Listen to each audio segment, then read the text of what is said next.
السلام علیکم، آپ کی خدمت میں لیاقت راجہ کا سلام قبول ہو جی۔ آج ہم جس بات پہ گفتگو کریں گے وہ ہے ہمارے معاشرے میں، ہمارے ملک میں قانون کے طالب علم اور وکلاء، جن کا کردار بڑا اہم ہوتا ہے۔ مغربی معاشرے میں وکلاء جو ہیں وہ آپ کو گورنمنٹ بھی مہیا کرتی ہے اگر آپ کسی جرم میں ملوث ہو جائیں، سرکاری وکیل جسے کہا جاتا ہے، یا آپ جو ہے اپنا وکیل کر سکتے ہیں۔ وکیل معاشرے میں جو ان کا کردار ہے شاید ہمارے معاشرے میں نہیں ہے۔ ہمارے معاشرے میں عدالتیں جو ہیں وہاں جو بیٹھے ہوئے ہیں ججز ہیں، ان کے فیورٹ جو یا ان کے بڑے قابل اعتماد وکلاء ہیں وہ انہی کو لیں گے، اور وکلاء بھی یہ چاہیں گے کہ اپنے جو ان کے کلائنٹ ہیں ان کا کیس ان ججز کے پاس لگوائیں جو ان کی، اگر وہ مجرم ہیں، جرم کیا ہے تو وہ اسے سزا سے بچا سکیں، اور اگر کوئی کیس گورنمنٹ کے خلاف ہے یا کسی اداروں کے خلاف ہے تو اس میں ان کو جو ہے وہ سہولت مہیا کروا سکیں۔ اور یہ کردار بڑا اہم ہے۔ ہم نے دیکھا کہ جب جسٹس افتخار چودھری کی بحالی کا معاملہ تھا تو اس وقت علی احمد کرد اور اعتزاز احسن اور لطیف کھوسا اور باقی جتنے بھی بڑے بڑے وکلاء نام آتے ہیں جی، وہ ان میں شامل تھے۔ انہوں نے ایک فائدہ اٹھایا، تاریخ بتاتی ہے اگر آپ دیکھ سکیں اسے، کہ انہوں نے اس تاریخ میں حصہ لیا، بڑی بڑی تقریریں کی، اور اس کے بعد انہوں نے اپنی فیس جو تھی وہ ایک دم بڑھا دی۔ وہ ان وکیلوں میں گنے جانے لگے جن کو یہ کہیں کہ ان کا بڑا نام بن گیا، اور اس نام پہ انہوں نے ہزاروں کی فیس لاکھوں میں وصول کرنی شروع کی۔ یہی جو حال ہوا وہ اعتزاز احسن کا تھا اور لطیف کھوسا کا، چونکہ یہ دونوں ایک پارٹی سے منسلک تھے جسے پاکستان پیپلز پارٹی کہا جاتا، اور انہوں نے وہاں جو ہے اپنا نام بنا کے پھر یہ ہوا کہ آہستہ آہستہ یہ انہی کی جڑیں کھودنے لگے نا، جڑیں کاٹنے لگے، کھودنے کیا تھی، کاٹنے لگے ان کی جڑیں، اور ان کے مگر انہوں نے پلیٹ فارم پیپلز پارٹی کا استعمال کیا کیونکہ ایک بڑی جماعت تھی۔ اور ہم نے ذوالفقار علی بھٹو کے کیس میں شریف الدین پیرزادہ اور باقی بڑے بڑے وکلاء تھے جنہوں نے ان کا کیس لڑا، مگر ان دونوں نے بے ایمانی، بے حیائی اور بے غیرتی کی انتہا کر دی کہ یہ اپنی پارٹی کو چھوڑ کر اور بھاگ چلے ادھر جدھر انہیں کچھ زیادہ پیسے ملنے کے تو یہ پیسوں کے لیے گئے ہیں، ان کا کوئی مفاد نہیں ہے۔ ان کا مفاد کیا ہوگا؟ 30 لاکھ لینے والا جو ہے آج کروڑ کی فیس لے رہا ہے، اور کیس وہی کیس لیں گے جن کو انہیں پتہ ہوتا ہے کہ ہم اپنے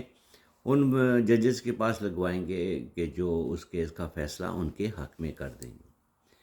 تو کہنے کا مطلب یہ ہے کہ وکلاء کا کردار تو بڑا اہم ہونا چاہیے، مگر نہیں، یہ بغض میں مبتلا جو ججز ہیں، بغض میں مبتلا میں کہہ رہا ہوں، اعتزاز احسن اور لطیف کھوسا، یہ بغض میں مبتلا ہے، جنہوں نے عمران خان کا ساتھ اس لیے جا کھڑے ہو گئے کہ بندیال صاحب سے مل کے ابھی ملاقات ہوئی ان کی ملاقات ہوئی، انہوں نے ایک دم کیس لگوا دیا۔ لوگوں کے کیس مہینے نہیں لگتے، اور یہ جا کے صبح جاتے ہیں اور دن کو کیس لگوا کے آ جاتے ہیں۔ کیا وجہ ہے اس کی؟ آخر پس پردہ کچھ تو ہے جس کی پردہ داری ہے۔ یہ تنظیموں کے جو ہیں وکلاء تنظیموں کے جو چھوٹے وکیل ہیں، جنہوں میں یہ کہوں گا کہ ابھی وہ بڑھ رہے ہیں، آگے جا رہے ہیں، تو یہ اس گروپ میں چھوٹے وکیل بھی اسی گروپ میں شامل ہوں گے جس کے آگے ایک بڑا نام ہوگا۔ بڑا نام ہونے کا مطلب ہے کہ اس گروپ میں شامل ہو جائیں گے، اور اسی وجہ سے پھر وہ اپنا مقام بنائیں گے۔ تو ہونا تو یہ چاہیے کہ قانون کی پابندی کے لیے اور قانون کا احترام کرتے ہوئے وکلاء جو ہیں وہ معاشرے میں ایک اہم رول ادا کریں، مگر ہو نہیں رہا۔ معاشرے میں ایک اہم رول ادا نہیں کر رہے، بلکہ اگر ہم دیکھیں تو وکلاء پولیس والوں کو مار رہے ہیں۔ ارے بابا، آپ تو پڑھے لکھے ہو، قانون جانتے ہو، پھر قانون کو اپنے ہاتھ میں لینا کیا معنی دار ہے۔ اسی طرح یہ دیکھیں کہ یہ وکلاء کی تنظیمیں جو ہیں وہ اٹھ کھڑی ہوتی ہیں، ان کا اپنا کوئی مقصد نہیں ہوتا، مگر یہ سیاست میں ملوث ہوتے ہیں، اور سیاسی جو چیزوں ہیں کام ہیں ان میں مداخلت کر کے، اور اپنا جو ہے ڈنڈا بردار فوج انہوں نے بنائی ہوئی ہیں، کالے کوٹ پہنے ہوئے۔ ارے بابا، آپ لوگ جو ہیں وہ قانون کی تعلیم حاصل کر کے ریاست میں قانون کی پاسداری کے لیے آپ کا ایک مقام ہے، مگر آپ وہ مقام کھو چکے ہیں۔ چونکہ آپ جب بڑوں کو دیکھتے ہیں، جیسے اعتزاز احسن ہے، علی احمد کرد ہیں، یا باقی جو علی لطیف کھوسا ہیں، جیسے وکلاء کو دیکھتے ہیں، تو آپ ان کے نقش قدم پہ چل کے اپنی عزت اور غیرت کا بھی جنازہ نکال دیتے ہیں، کیونکہ انہیں تو کوئی شرم حیا نہیں ہے۔ اگر ہوتی تو یہ جو کل پرسوں واقعہ ہوا ہے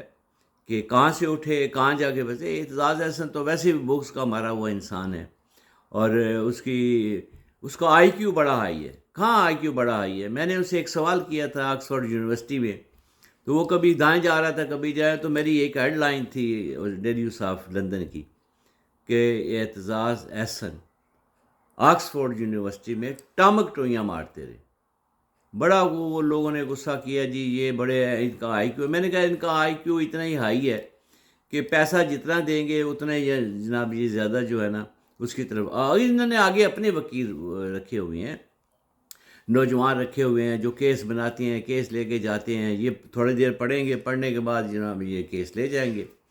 اور ججز کے ساتھ ان کا آلریڈی ملاپ ہوتا ہے کہ ہم نے کیسے کس کیس کو کس انداز سے پیش کرنا ہے۔